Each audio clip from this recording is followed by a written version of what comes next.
Last fortnightly में तकरीबन 20 रुपए पर लीटर से जो है वो पेट्रोल और डीजल की कीमतों में जो है वो इजाफा किया गया है। बेसिकली हमारे मुल्क में जो प्राइसेस सेट होती हैं वो इस तरीके से होती हैं कि जो भी पीएसओ की इंपोर्ट पैरिटी प्राइस होती है, मोस्ट लाइकली वो प्राइसेस होती हैं। उसका मैकेनिज्म कुछ इस तरीके का है कि पिछले 15 दिन की जो भी एवरेज फ्लैट्स की प्राइसेस होती हैं जिसमें पेट्रोल और डीजल दोनों आ जाते हैं, उनको जो है वो लिया जाता है। उसके बाद उस पे जो भी खर्चात आते हैं उसको इंपोर्ट करने के, उसको एडअप किया जाता है। उससे जो है वो एक्स रिफाइनरी प्राइसेस बनती हैं। और फिर उसके बाद जो है वो उसमें टैक्सेस जो है वो इंक्लूड किए जाते हैं, जिसमें पेट्रोलियम डेवलपमेंट लेवी और जीएसटी शामिल है। और उसके बाद जो है वो रिटेल प्राइस बनती है। और ओएमसी मार्जिन और डीलर मार्जिन, ये सब मार्जिन भी जो है वो एडअप किए जाते हैं। तो उसके बाद जो है वो रिटेल प्राइस बनती है।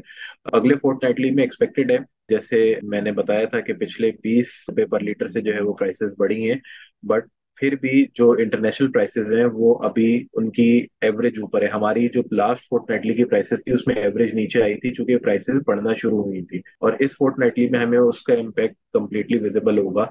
अगर मैं आपको बताऊं तो जैसे हमारी पेट्रोल की जो एवरेज प्राइस इस वक्त सेट हुई हुई है वो $94 पर बैरल पे हुई हुई है। इसी तरीके से जो डीजल की प्राइसेस सेट हुई हुई है वो $101 पर बैरल पे हुई हुई है। अब वहां के मुकाबले में प्राइसेस जो है वो अभी इस वक्त ऊपर है।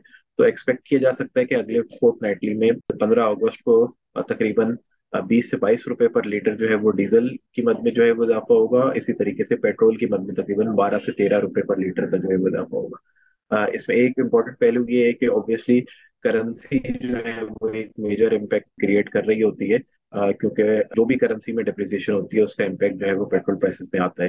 लेकिन अगर हम लास्ट फोर्टनाइटली का देखें तो तकरीबन 80% इजाफा जो है वो इंटरनेशनल प्राइसेस की वजह से हुआ है, उनके बढ़ने की वजह से, 20% करेंसी की वजह से।